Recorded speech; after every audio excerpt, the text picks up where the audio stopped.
bienvenue dans cette première vidéo sur la géométrie, solide des figures. Toute première très courte vidéo, on va juste mettre certaines choses au point concernant le vocabulaire et les notions qui seront abordées tout au long des vidéos, des chapitres de cette section. Alors, ici, on va simplement faire la distinction entre le plan et l'espace, parce qu'il y a deux types de géométrie qui sont qu'on utilise et qui sont vus dans le programme du premier degré, la géométrie dans le plan et la géométrie dans l'espace. Et on a parfois tendance à confondre un peu les deux, ou en tout cas à utiliser des notions de l'un dans l'une dans l'autre, et on fait un bric-à-brac de tout ça. Donc ici, on va reprendre les choses correctement. Premièrement, le plan. Qu'est-ce qu'un plan? Un plan, c'est une surface plane, toute plate. Il n'y a pas de relief. Donc, par exemple, mon tableau est un plan. La feuille sur laquelle tu dessines, c'est un plan. Quand tu traces quelque chose, quand tu fais un dessin, quand tu avais 3 ans, tu faisais un petit dessin sur une feuille, ben, tu n'avais pas, c'était tout plat. Il n'y avait pas de hauteur, il n'y avait pas de relief. C'est ce qu'on appelle un truc en 2 dimensions.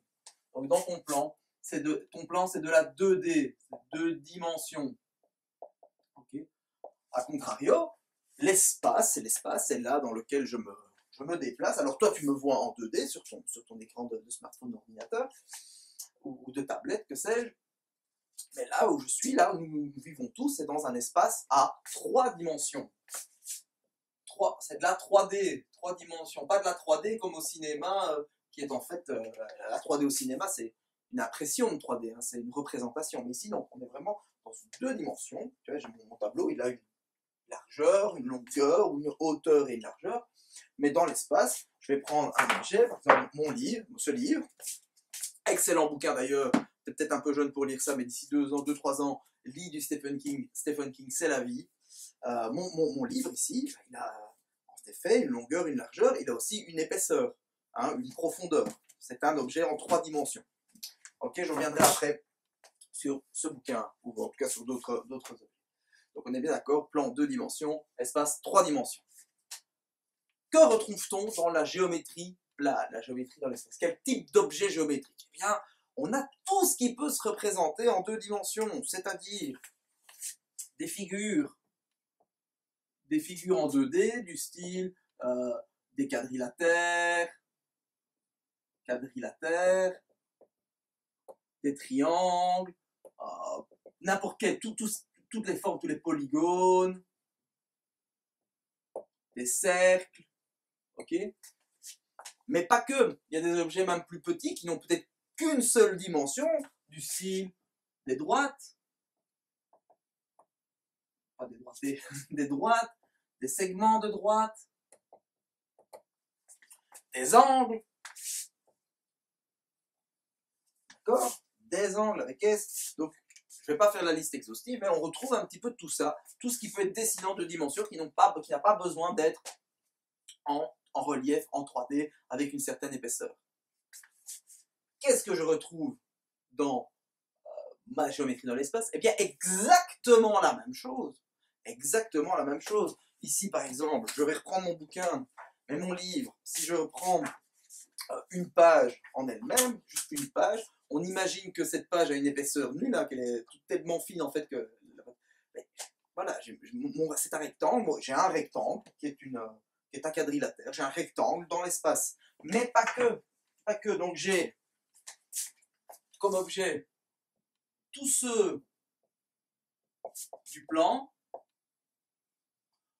plus les solides. Les solides, ce sont tous les objets qui ont une certaine épaisseur. Donc un parallélépipède rectangle, un cube, un cône, un cylindre. Mais pas que.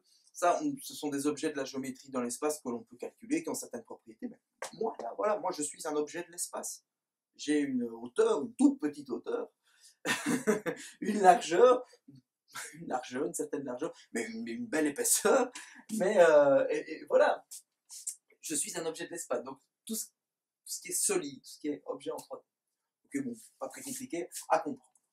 Quand on parle des mesures, alors là, les mesures, en 2 dimensions, la géométrie du plan, géométrie plane, on va surtout parler de...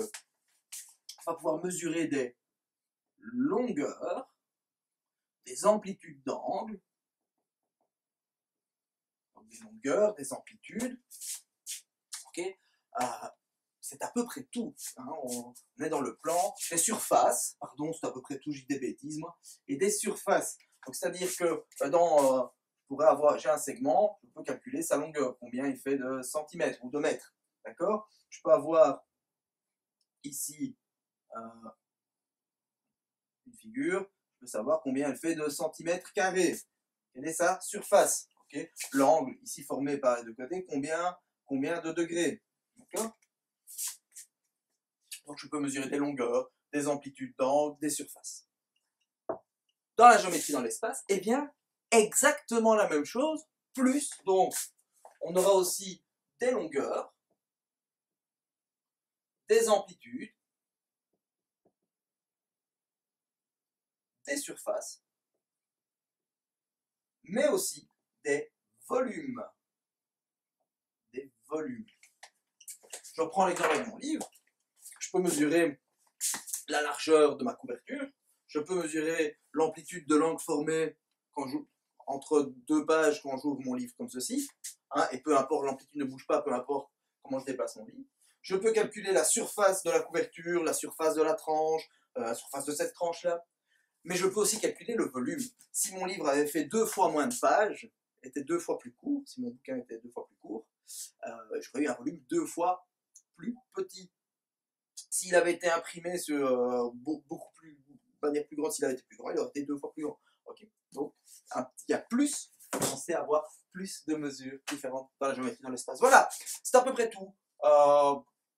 Je ne vais pas être évalué tel que l'océan 1D. C'est important de savoir de quoi on parle. On va surtout se baser dans la géométrie, dans le plan, même s'il y aura un tout petit chapitre 6, sur les solides. Je te dis à très bientôt, à très vite, pour le 2e chapitre des solides.